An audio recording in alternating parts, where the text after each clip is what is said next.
Hello geographers! For today's session on all things geography, you join me in my home rainforest. So, are you ready for another session?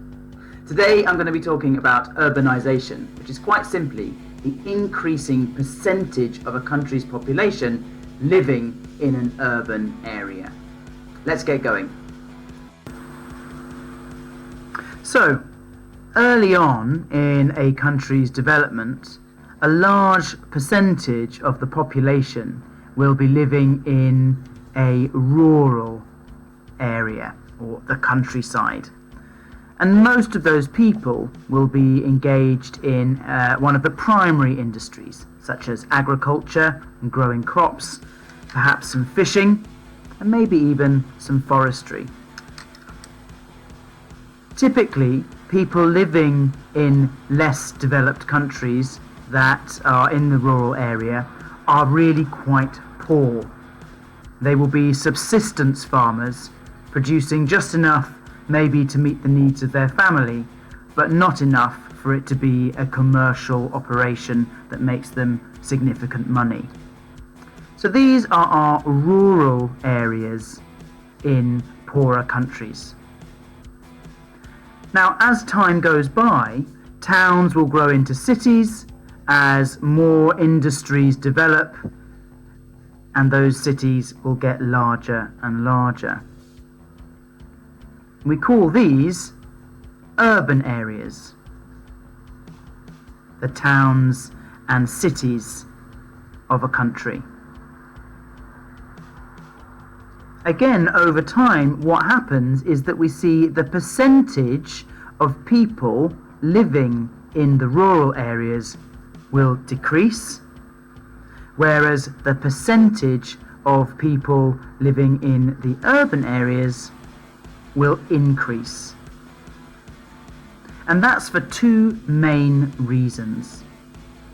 The first of those reasons is what we call rural to urban migration.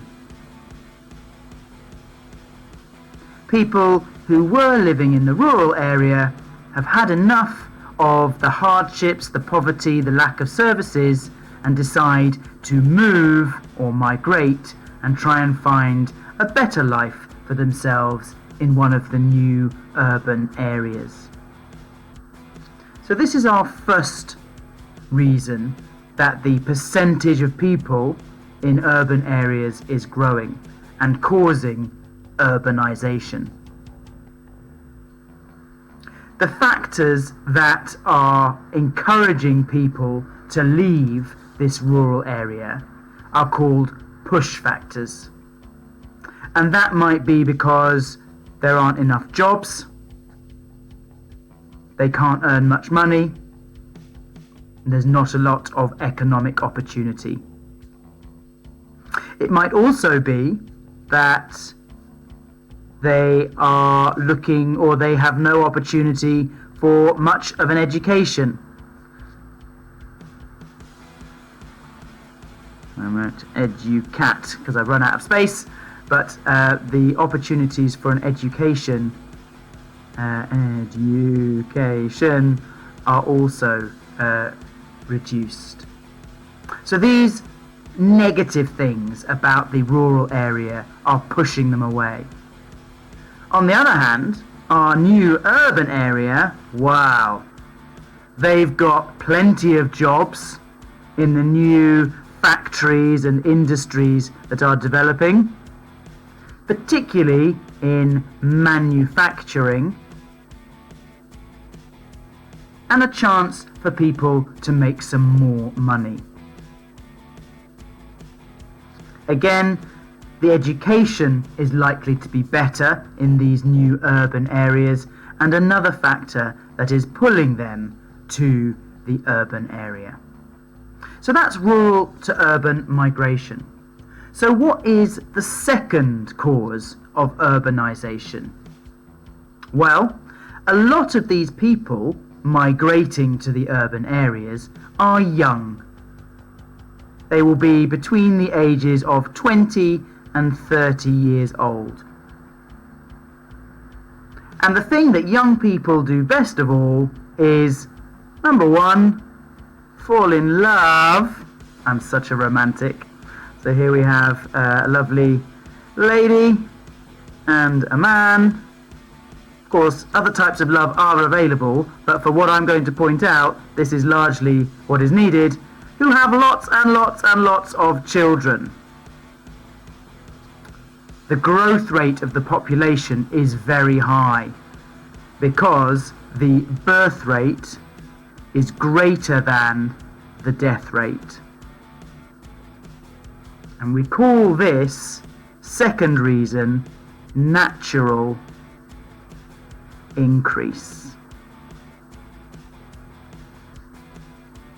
So these hundreds of thousands of young people moving to the city, moving to the urban areas, then start their families, and life is maybe a little bit sweeter than it was in the rural area. But still pretty hard, and we're going to look at that in another video. But certainly their growth of families leads to the second cause of urbanisation, which is the natural increase of the population. Let's have some questions. So, what is it called when people move from the rural area to the urban area? Correct, that is rural to urban migration.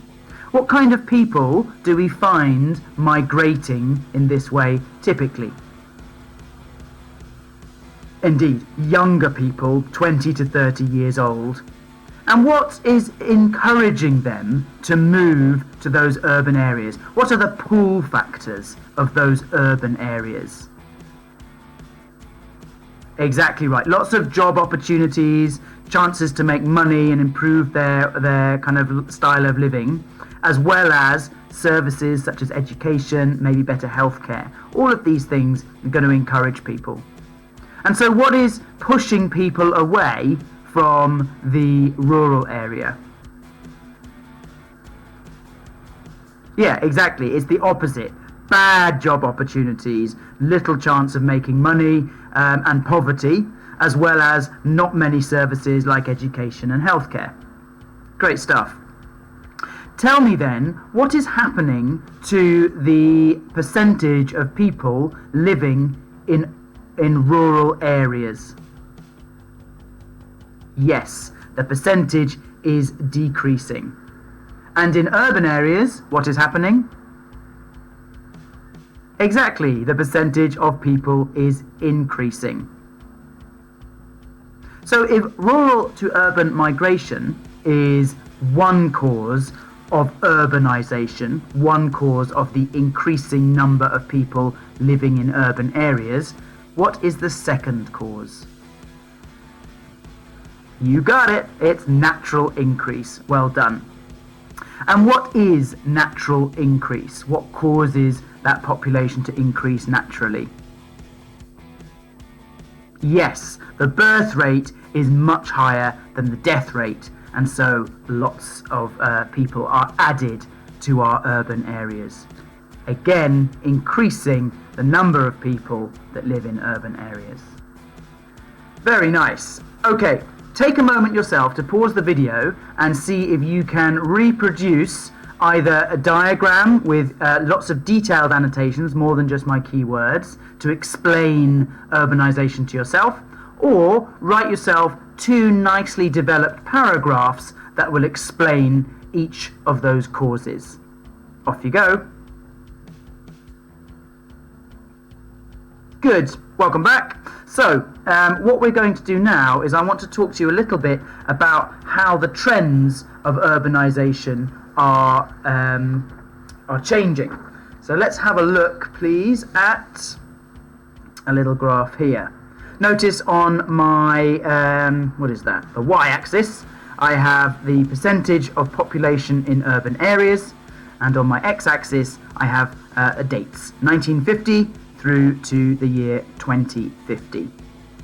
Now, what I want to show you is different continents and their population growth rates over time. Sorry, their urban population changes over time. So back in 1950, the richest two continents were Europe and North America, and they were the first to urbanize. As industries really developed in those continents, people moved to the cities for the chances of jobs.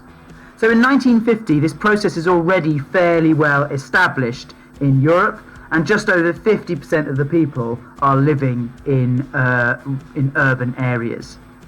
Over the next 50 to 70 years, that further increases until we reach present day, and the projection is that it will continue to increase slightly. And I should just point out that past 2020, I am not a clairvoyant. This is a projection. All right, it's the best guess we have of what we think is going to happen based on what's gone before. So that's Europe. Let's have a look at. Let's write that in. Europe. Let's have a look at North America. Now, North America, by 1950, already had a slightly higher rate of urbanization or urbanized population than we did in Europe. So they start a bit higher and follow a similar trend, a little bit faster, and then level off. And then at around 90%, they've stayed fairly stable over the last, certainly over the last 20 years, and it's not going to do too much more in the next 30 years. Next on our kind of line of development is South America. Now, South America is poorer than Europe and North America, but in the 1950s they started to urbanize very quickly as they got richer and more people moved to the big cities like Sao Paulo. So they started at around 40% urbanized, and that jumped up very quickly, overtaking Europe and kind of coming in line with America and of North America, and has seen a slightly higher percentage of urbanized population, but not much more. So that's South America. Now that's all very well and good, but these continents are relative minnows next to the whales of Asia and Africa. This is where a large proportion of the world's population lives. So if we have a look at Asia first of all, where a whopping 4.7 billion people live, we can see that back in the 1950s, it was really low down, the percentage of people living in urban areas. And that has increased over time and is projected to continue increasing as places like China and India continue to get richer and more of their populations are going to move to the urban areas. Africa, the poorest of our inhabited continents at the moment, is still seeing a similar pattern to Asia, but it's not quite as urbanized and is not projected to have as many people move to, or I should say, as big a proportion of the people living in cities as Asia. So Africa starts at slightly lower, actually crosses it over for a bit, but is projected to be slightly lower than Asia in the next 30 years. So you can see from this graph that all of our continents are experiencing urbanization. The percentage of people living in urban areas is increasing both in Africa and Asia, has increased dramatically in South America, North America and Europe, and is still increasing slightly in the projection for the next 30 years. So let's have a look and see what's happening to our cities over this time. As more and more people migrate to the urban areas, our cities are going to grow. More people mean that more accommodation is needed, but also it means there's more workforce, more labour, and so more industry will set up to take advantage of that. More industry, more people migrate in, more buildings, and our cities grow and grow, often through the process of urban sprawl. Once our cities have reached a population of 10 plus million, so over 10 million people, we call them megacities.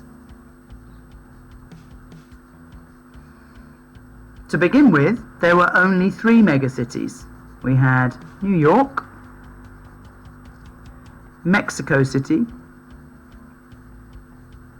and Sao Paulo in Brazil. These are all in the Americas, North and South America. But as time went on, we began to see more and more megacities developing in other parts of the world, particularly in Asia, as it rapidly industrialized. So these were soon to be followed by Asian cities like Tokyo, which is the biggest of them all in Japan. But as China has got rich recently, there are many megacities have developed, Beijing being an example. In India, also rapidly industrializing, lots of rural to urban migration, and cities therefore like Delhi or Mumbai have grown to over 10 million inhabitants. The third most populous nation in Asia is Indonesia, and its capital, or soon to be changed capital, Jakarta, is also a megacity. More recently still, as the economic miracle catches up with Africa, we see rural to urban migration occurring there. And we have cities like Cairo in Egypt, we have Lagos in Nigeria, we have Kinshasa in the Democratic Republic of Congo, all exceeding 10 million and being some of the latest megacities to populate the planet. Well, what about little old London? We are not yet, or London is not yet a megacity, but it is projected that in the next 30 years it will become a megacity. So, there you have it. The trends of urbanization. More and more people, or a greater and greater proportion of people, are living in urban areas. That is the process of urbanization. It's caused by the push factors causing rural to urban migration, number one, and number two, by a natural increase of population growth. The end result of that is more and more megacities that are coming to dominate our global economy and our cultures. Right, over to you. Pause it, see how you get on, and then have a look at some of these pictures of cities that have or typify the megacity in the modern world. Bye-bye.